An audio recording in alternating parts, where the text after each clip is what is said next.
चलिए बात करते हैं नेक्स्ट क्वेश्चन में। क्वेश्चन नंबर 12 सीबीएसई 2009 में क्वेश्चन आया था। The age of a man is twice the square of the age of his son. 8 years hence the age of the man will be 4 years more than 3 times the age of his son. Find the percentage. पहले क्या करते हैं, let the percentage of his son is x years. क्या करते हैं, बेटे के इसको मान लेते हैं x years. Then तो क्या लिखते हैं, then the present age of man is, क्या कर रहा था, twice the square of the age of son. तो ट्वाइस ऑफ स्क्वायर, सन के स्क्वायर से ट्वाइस, तो 2x स्क्वायर ईयर्स। तो बेटा की एज क्या है x, और उस मैन की एज क्या है 2x स्क्वायर। अब यहां क्या हम करते हैं, according to question ATQ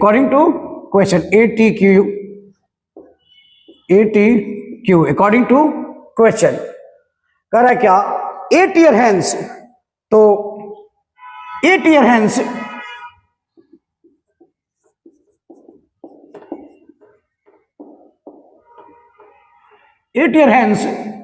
the age of son will be x plus 8 years। बेटा का एज क्या हो जाएगा, 8 साल बाद, हेंस मीन्स क्या, बाद, 8 साल बाद बेटा का एज क्या हो जाएगा x plus 8 years।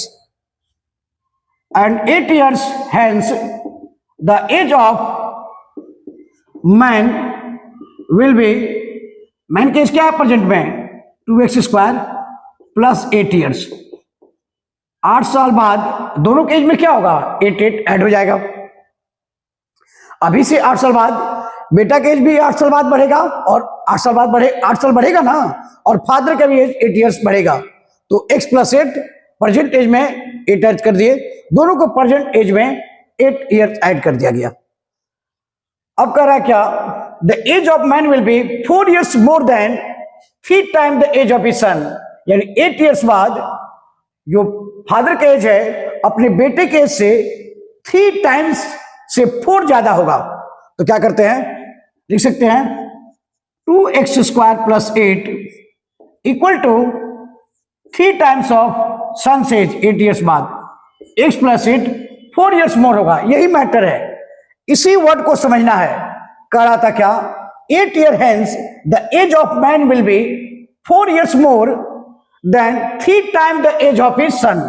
3 times of age of his son, जो पिता का एज है अपने बेटे के एज से 3 साल, 3 times ज्यादा, 3 times से 4 ज्यादा होगा, 3 times से 4 years ज्यादा होगा। तो मैंने क्या किया, 8 साल बाद पिता के एज के इक्वल कर दिया, किसको, बेटे के एज के 3 times से 4 ज्यादा। अब इसको सॉल्व कर लेते हैं। क्या लिखेंगे, 2x square plus 8 equal to 3x plus 24 plus 4। कोई डाउट नहीं, तो लिख सकते हैं 2x square minus 3x plus 8 पहले से है, और 24 प्लस 4 28, इधर लाएंगे तो माइनस 28 इक्वल टू 0। यहाँ क्या है 2x स्क्वायर्स, तो 2x squares minus 3x, 8 minus 28 minus 20, क्या हो जाएगा माइनस 20 इक्वल टू 0। तो फैक्टराइजेशन कर देते हैं, 22 जा 40, 8 5 जा 40, 8 में से 5 गया 3। बचपन में बहुत खर्च किए हैं मम्मी पापा, फैक्टराइजेशन आता होगा। माइनस 8x क्या हो जाएगा, माइनस 8x प्लस 3x। अरे 22 जा 40x स्क्वायर आएगा ना माइनस में, इसको लिख सकते हैं 8 5 जा 40, 8 में से 5 गया 3, यहां क्या लिखेंगे minus 8x plus 5x minus 20 equal to 0। Minus 8x plus 5x minus 3x भी आ जाएगा, इसको लिख सकते हैं। दोनों में क्या कॉमन है 2x, यहां क्या बचेगा, सॉरी तो यहां क्या बचा, x माइनस 4, इस दोनों में क्या कॉमन है, 5, तो x माइनस 4 इक्वल टू 0। अब यहां देखते हैं इस दोनों में क्या कॉमन है, ये क्या है, 4 है, दोनों में क्या कॉमन है, x माइनस 4, तो यहां क्या बचा, 2x प्लस 5, क्या बचा, 2x प्लस 5 इक्वल टू 0। एक बार क्या लिखेंगे, x माइनस 4 इक्वल टू 0, एक बार 2x प्लस 5 इक्वल टू 0, तो x इक्वल टू 4, यहां x equal to minus 5 by 2, तो क्या लिखेंगे, x not equal to minus 5 by 2, yes कभी नेगेटिव में नहीं हो सकता है, तो x इक्वल टू क्या हो गया, 4, therefore the present age of son is 4 years and the present age of man is, यहां रख दीजिए 4 के स्क्वायर 16 टू जा 32 ईयर्स, क्या गया, 32 ईयर्स। ये हम लोग का फाइनल रिजल्ट हुआ, सही है। तो एज वाले क्वेश्चन को सॉल्व करने के लिए यही लॉजिक यूज करते हैं, जिससे कंपेयर किया गया है उसी को मान लेते हैं x, और उसके बाद क्वेश्चन को रीड करते हैं स्टेप बाय स्टेप और इक्वेशन तैयार करते हैं। चलिए देखते हैं नेक्स्ट क्वेश्चन में, चलिए देखते हैं नेक्स्ट क्वेश्चन कह रहा है क्या, a bus travels at a certain average speed for a distance of 25 kilometre and then travels a distance of 90 kilometre at an average speed of 10 kilometre per hour more than the first speed, if it takes 3 hour to complete the total journey, find its original speed.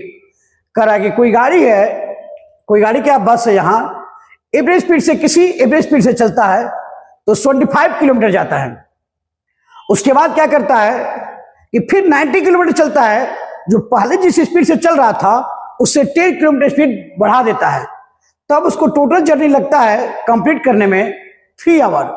तो पूछ रहा है कि आखिर उस शुरुआत में किस स्पीड से, ओरिजिनल स्पीड से चल रहा था। तो एक काम करते हैं, let the original speed is x kilometre per our. मान लेते हैं कि क्या चल रहा था, उसका ओरिजिनल स्पीड था 1 किलोमीटर पर आवर, तो टाइम टू कवर 25 किलोमीटर, तो टाइम इसको कितना लगेगा। तो एक बात जानते हैं पहले से हम लोग कि स्पीड इक्वल टू क्या होता है, डिस्टेंस बाई टाइम, तो टाइम इक्वल टू क्या होगा, डिस्टेंस बाई स्पीड होगा, ये तो क्लियर है। तो इसी तरह से डिस्टेंस इक्वल टू क्या हुआ, टाइम इक्वल टू क्या हुआ, डिस्टेंस बाई स्पीड। तो time to cover 25 kilometre, distance क्या है 25, स्पीड क्या है x किलोमीटर पर आवर, ये था 25 किलोमीटर, ये x किलोमीटर पर आवर, ये किलोमीटर किलोमीटर कैंसिल, क्या गया 25 बाई x आवर, यानी 90 किलोमीटर 25 किलोमीटर डिस्टेंस जो कवर करने में उसको टाइम लगा, कितना लगा 25 by x hour. Now when speed is more than 10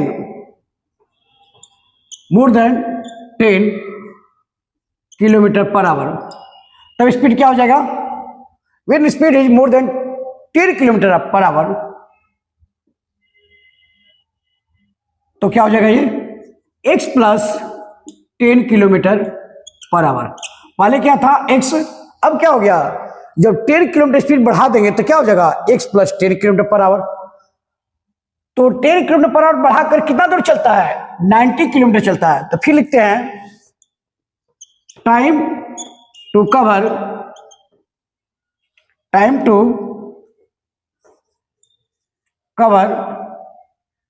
कितना किलोमीटर है, इस बार है 90 किलोमीटर, 90 किलोमीटर इक्वल टू, तो time equal to speed by क्या है, डिस्टेंस बाई स्पीड।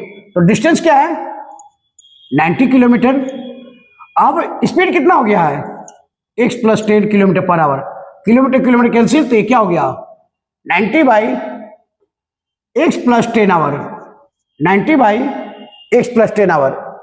और टोटल टाइम कितना लगा था, टोटल टाइम टू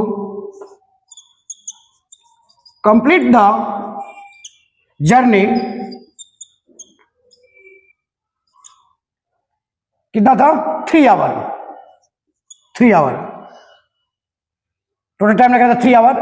हम लोग क्या निकाले हैं T1, टोटल जर्नी कौन होगा, इतना प्लस इतना, लिख सकते हैं 25 by x hour plus 90 by x plus 10 hour equal to 3 hour. यानी यही टोटल ऐड करने पर 3 आवर लगा था ना।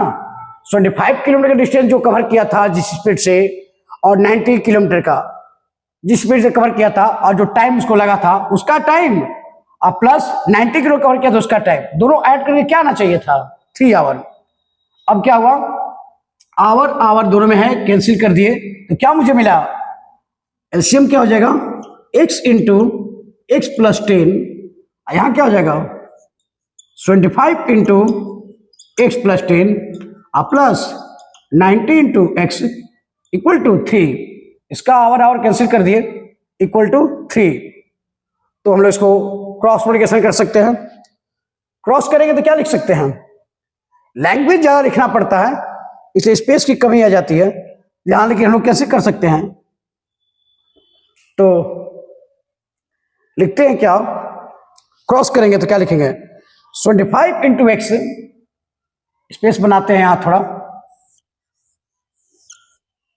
तो लिख सकते हैं 25x ब्रैकेट ओपन कर रहे हैं, और 25 10 जा 750 प्लस 90x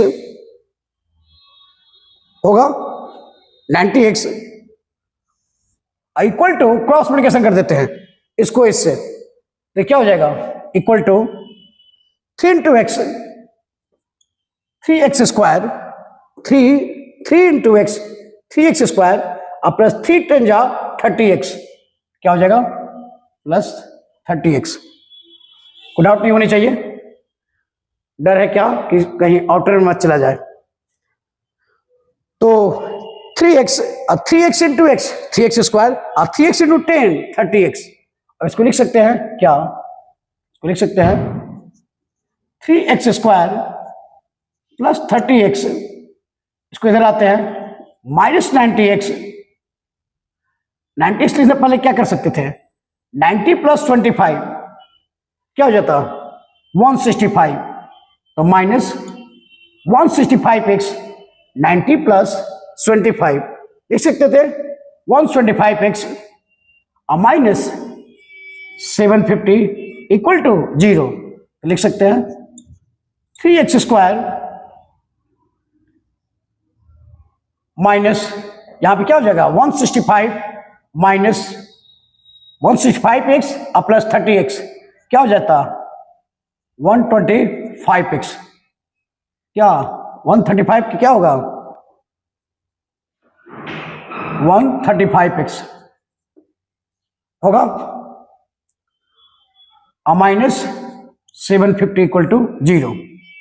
3 कॉमन ले लेते हैं, यहां क्या बचेगा एक्स स्क्वायर, और यहां क्या हुआ 45 3 जा 135 होता है 45x, और माइनस यहां क्या बचा 250 इक्वल टू 0।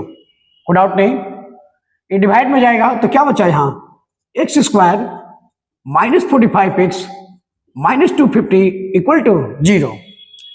अब देखिए 25 को 50 से मल्टीप्लाई करेंगे तो क्या आएगा 250, 25 को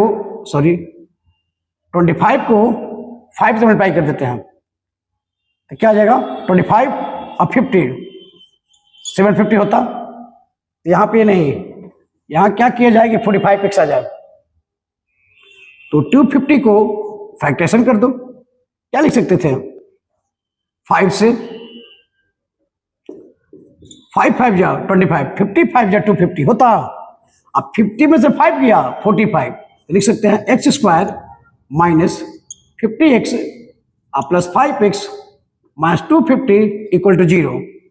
तो लिख सकते हैं दोनों में क्या कॉमन है, x कॉमन है, तो x माइनस 50, इस दोनों में 5 कॉमन है, तो x माइनस 50 इक्वल टू 0। इस दोनों में से क्या कॉमन ले लिए, x माइनस 50, तो क्या आया x प्लस 5 इक्वल टू 0। यहाँ लिख सकते हैं x माइनस 50 इक्वल टू 0, एक बार क्या x प्लस 5 इक्वल टू 0, यानी x इक्वल टू माइनस 5। तो क्या है a possible x not equal to minus 5, speed कभी नेगेटिव में नहीं हो सकता है, इसलिए x का वैल्यू क्या हो गया 50। x किसको माने थे, ओरिजिनल स्पीड माने थे 50 kilometre per our, therefore original speed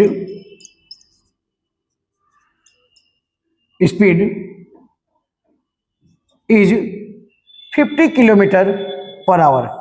ये हम लोग का रिजल्ट हुआ, यानी वो गाड़ी बस किस स्पीड से चल रही थी, चल रहा था 50 किलोमीटर पर आवर।